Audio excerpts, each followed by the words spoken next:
അങ്ങനെ കോല ലംബൂരിൽ നിന്നും ഞങ്ങൾ മലേഷ്യയുടെ ദ്വീപായ ലങ്കാവിയിലേക്ക് എത്തി. ഇന്നത്തെ എൻ്റെ പ്ലാൻസ് നിങ്ങൾക്ക് ഞാൻ കാണിച്ചു തരാം. ആദ്യം തന്നെ ഞാൻ ക്ലൂക്ക് വഴി ഒരു കാർ റെന്റ് ചെയ്തു.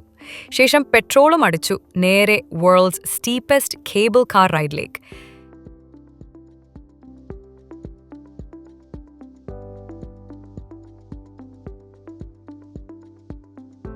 അപ്പോൾ നമുക്ക് തുടങ്ങാമല്ലേ?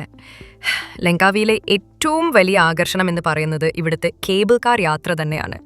ഞാനിപ്പോൾ ഉള്ളത് ലോകത്തിലെ തന്നെ ഏറ്റവും ഉയരം കൂടിയതും ചരിവ് കൂടിയതുമായ കേബിൾ കാറുകളിൽ ഒന്നിലാണ്.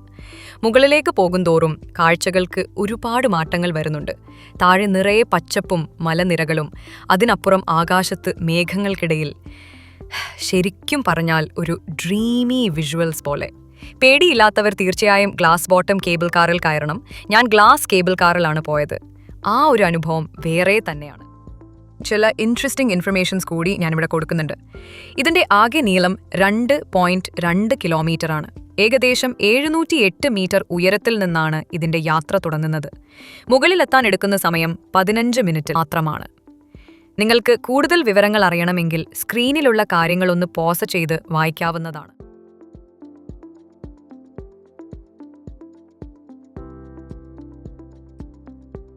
കേബിൾ കാറിൻ്റെ ത്രില്ലിംഗ് യാത്ര കഴിഞ്ഞപ്പോൾ അടുത്ത ലക്ഷ്യം ഒരു പ്രൈവറ്റ് ഐലൻഡാണ്. പേര് പോലെ തന്നെ ഇതൊരു പറുദീസയാണ്, പാരഡൈസ് 101. ഇവിടെ വന്നാൽ നിങ്ങൾക്ക് ഇഷ്ടം പോലെ കളിക്കാം. Water sports, kayaking, jet skiing. എനിക്കാണെങ്കിൽ ഇവിടെ നിന്ന് പോകാൻ തോന്നുന്നില്ല.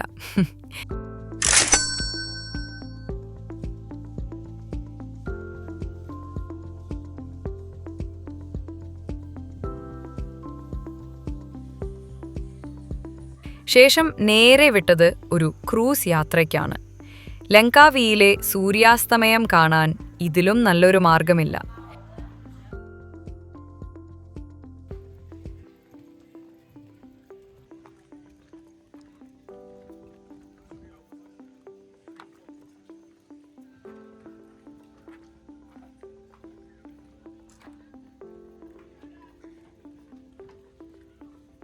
യാത്ര തുടങ്ങുന്നതിന് മുൻപ് തന്നെ അവർ സുരക്ഷയെക്കുറിച്ചുള്ള കാര്യങ്ങൾ കൃത്യമായി പറഞ്ഞു തന്നു.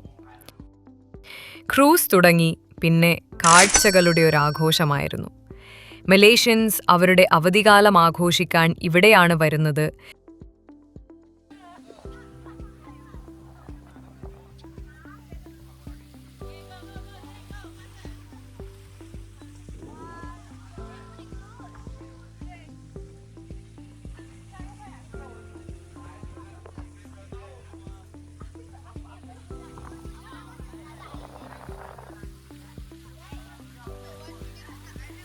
ഇവിടെ എല്ലാവർക്കും ഇഷ്ടം പോലെ കുടിക്കാനുള്ള ഡ്രിങ്ക്സ് ഉണ്ടായിരുന്നു, ആൽക്കഹോളിക്കും നോൺ ആൽക്കഹോളിക്കും. അതുകൂടാതെ വയറു നിറയെ കഴിക്കാനുള്ള അടിപൊളി ഫുഡും.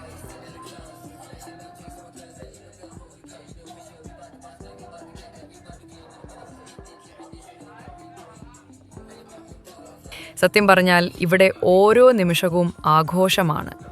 സുഹൃത്തുക്കൾക്കും കുടുംബത്തോടൊപ്പവും ഒരു ദിവസം മുഴുവൻ ചിലവഴിക്കാൻ പറ്റിയ ഒരിടം. കുറച്ചു ദൂരം സഞ്ചരിച്ചപ്പോൾ നമ്മുടെ ക്രൂസ് നടുക്കടലിൽ നിർത്തി. എന്തിനാണെന്നറിയാമോ?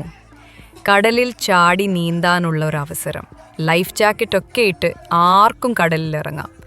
ഇതുകൂടാതെ കയാക്കിങ്ങും ജെറ്റ് സ്കീയിങ്ങും ഒക്കെ പോലുള്ള വാട്ടർ ആക്ടിവിറ്റികളും ഉണ്ടായിരുന്നു.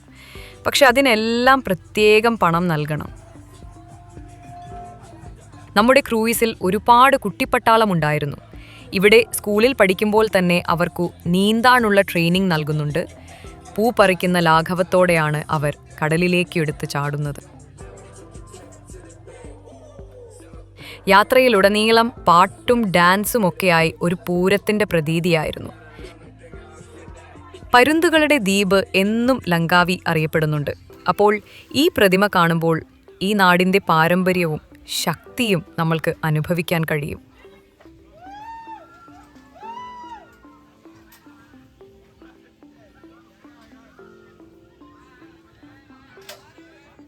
അവസാനം യാത്രയുടെ ഏറ്റവും മനോഹരമായ നിമിഷം.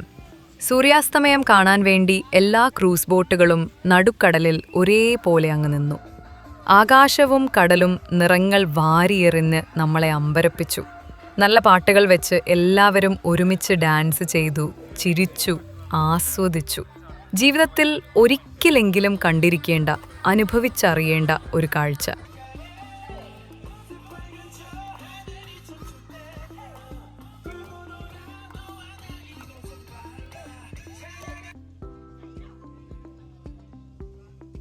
ഈ ക്രൂസ് യാത്രയിൽ ഓരോ നിമിഷവും ഒരു പെയിന്റിംഗ് കാണുന്ന പോലെയാണ്. സൂര്യൻ പതിയെ പതിയെ അസ്തമിക്കുമ്പോൾ ആകാശം ഒരുപാട് നിറങ്ങളിൽ നിറയുന്നത് കാണാൻ ഒരു പ്രത്യേക ഭംഗിയാണ്. ഇത് എൻ്റെ പുതിയ ചാനലാണ്. സോ ഇതുപോലെയുള്ള ഇൻഫോർമേറ്റീവ് ആയിട്ടുള്ള വീഡിയോസിനായി please do like, share and subscribe. എന്നാ ശരി, ബൈ ബൈ.